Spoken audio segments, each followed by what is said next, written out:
बालक JEE main 2021 का ये क्वेश्चन आसान है, अगर बच्चे पहले से प्रैक्टिस किए रहे तो ज़्यादा सही रहेगा, क्योंकि इस पैटर्न पर मतलब कि कोई ना कोई ट्रिग्नोमेट्रिक फंक्शन के साथ कुछ डिफरेंट टाइप के एंगल्स जिसका वैल्यू इन जनरल हमें मालूम नहीं होता उसका वैल्यू पूछ दिया जा रहा है और इस तरीके से ऑप्शन दे दिया जा रहा है ना। ट्रिग्नोमेट्रिक फार्मूला के हेल्प से ऐसे क्वेश्चन को तुरंत निपटाया जा सकता है। फार्मूला अच्छे से क्लियर होना चाहिए। इस क्वेश्चन को अच्छे से ट्राई कर लो, उसके बाद इसका सॉल्यूशन देखना। बताते हैं बहुत आसान करके। भाई कॉट थीटा हम लोग जानते हैं ना कि cos theta by sine theta होता है ना, लिख लिए।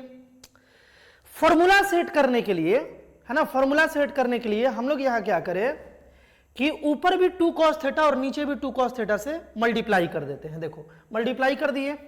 अब एक बात बताओ कि ऊपर में तो 2 cos स्क्वायर थीटा आ गया ना बालक, ऊपर में cos स्क्वायर थीटा हो गया और नीचे में 2 into sine theta into cos theta को हम लोग साइन 2 थीटा लिख सकते हैं। इसको भी 2 थीटा वाले फॉर्मूला में कन्वर्ट कर सकते हैं ना। देखो हम लोग के पास एक फॉर्मूला है मेरे भाई कि cos 2 थीटा जो है वो 2 cos स्क्वायर थीटा माइनस 1 है। 1 को इधर भेज दे तो हमारे पास आ गया 1 plus cos 2 theta is equal to 2 cos square theta.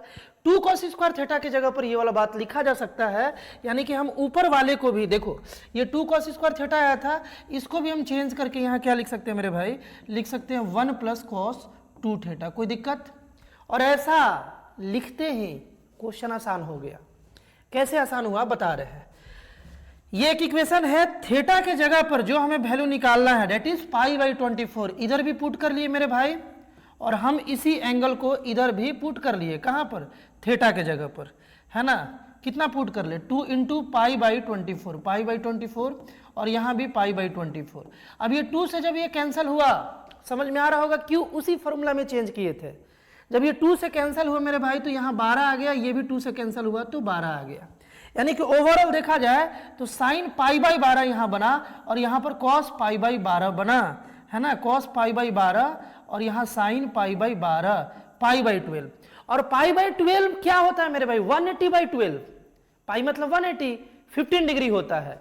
और इन जनरल ज्यादातर बच्चों को बालक याद रहता ही है ये cos 15 डिग्री का वैल्यू और साइन 15 डिग्री का वैल्यू।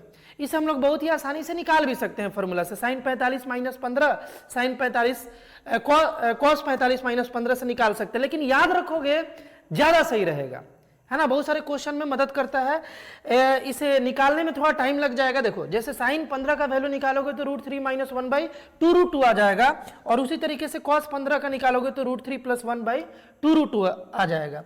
तो अब यहां से हमें क्या करना है बालक, इस क्वेश्चन में हम लोगों को क्या करना है, यहां पर 1 प्लस cos 15 का वैल्यू वहां से जो अभी हम लोग देख रहे थे √3 प्लस 1, √3 प्लस 1 बाई 2√2 हो गया, है ना। और नीचे में हम लोग क्या कर लेंगे बालक, साइन 15 का यानी कि √3 माइनस 1 बाई 2√2, √3 माइनस 1 बाई 2√2। देखो √3 माइनस 1 बाई 2√2, √3 प्लस 1 बाई 2√2, याद कर लो इस बात को।